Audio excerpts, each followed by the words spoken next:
Well, once she was a police officer, but as you've just seen in the NBC movie Woman on the Run, Lawrencia Bembenek is now behind prison bars for life, using the media to fight for her freedom. NBC's Bill Ratner looks at the real story behind the televised version. On June 24, 1981, Lawrencia Bembenek began a nightmare that would last for 10 years, as the former Milwaukee police officer suddenly found herself arrested and charged with the murder of her husband's ex-wife. Well, I was arrested. Boom. I opened the door, and there were two police detectives, and they said, "You're under arrest." And it was like a punch in the stomach. It was so unexpected. It was nightmarish. Background action.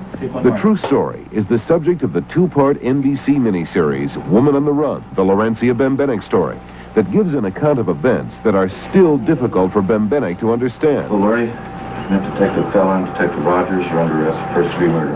I had this very irrational, childlike attitude that, this is all a big mistake, and I won't pretend to believe that I know why they did what they did.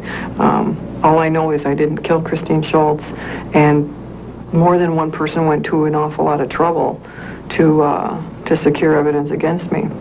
In the film, Lawrencia Bembenek is portrayed by Oscar winner Tatum, who got to know Bembenek while preparing for the part, and feels that certain similarities in their lives helped her with the role. We've both been betrayed by people that we have loved and stuff. But she herself, you're not going to say, "Oh, I feel sorry for that woman," because she's never allowed you to feel sorry for her. We, the jury, find the defendant, Lawrencia Bembenek, guilty of first-degree murder as charged in the information.